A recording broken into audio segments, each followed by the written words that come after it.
আসসালামু আলাইকুম। কেমন আছেন সবাই? মৃত্যু নিয়ে এত সুন্দর কিছু কথাবার্তা আজকে আপনাদেরকে বলবো। আজকে আপনারা একটু মন দিয়ে শুনে দেখুন যে আপনাদের এই বিষয়বস্তুগুলো ভালো লাগে কি না। জাযাকাল্লাহ। পরলোকগত কুয়েতি লেখক আবদুল্লাহ জারাল্লার মৃত্যুর আগে লিখে যাওয়া কিছু অনুভূতি। মৃত্যু নিয়ে আমি কোনো দুশ্চিন্তা করব না। আমার মৃতদেহের কি হবে সেটা নিয়ে কোনো অযথা আগ্রহ দেখাবো না। আমি জানি আমার মুসলিম ভাইয়েরা করণীয় সব কিছুই যথাযথভাবে করবে। তারা প্রথমে আমার পরনের পোশাক খুলে আমাকে বিবস্ত্র করবে, আমাকে গোসল করাবে, তারপর আমাকে কাফন পরাবে, আমাকে আমার বাসগৃহ থেকে বের করবে, আমাকে নিয়ে তারা আমার নতুন বাসগৃহের দিকে রওনা হবে। আমাকে বিদায় জানাতে বহু মানুষের সমাগম হবে।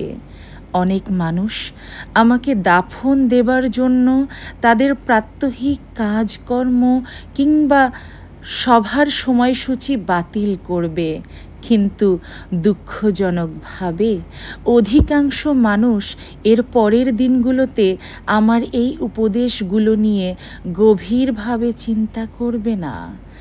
আমার ব্যক্তিগত জিনিসের ওপর আমি অধিকার হারাবো।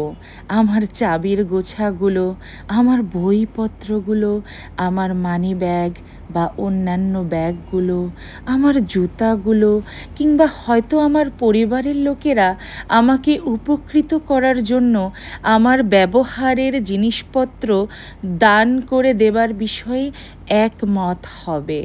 এ বিষয়ে তোমরা নিশ্চিত থেকো যে এই দুনিয়া তোমার জন্য দুঃখিত হবে না, এক সেকেন্ডও অপেক্ষাও করবে না, স্থিরও হয়ে থাকবে না। দুনিয়ার গতির কোনো পরিবর্তনই হবে না তোমার মৃত্যুর কারণে। এই দুনিয়ার ছুটে চলা এক মুহূর্তের জন্য থেমে যাবে না। অর্থনৈতিক কর্মকাণ্ড কিংবা ব্যবসা বাণিজ্য সব কিছু চলতে থাকবে। আমার দায়িত্ব অন্য কেউ সম্পাদন করা শুরু করবে। আমার ধন সম্পদ বিধিসম্মতভাবে আমার ওয়ারিসদের হাতে চলে যাবে, অথচ এর মাঝে এই সম্পদের জন্য আমার হিসাব নিকাশ আরম্ভ হয়ে যাবে কবরে। ছোট এবং বড় অনুপরিমাণ এবং কিয়দংশ পরিমাণ সব কিছুর হিসাব আমাকে দিতে হবে।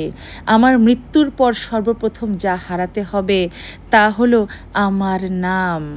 কেননা যখন আমি মৃত্যুবরণ করব, তারা আমাকে উদ্দেশ্য করে বলবে, কোথায়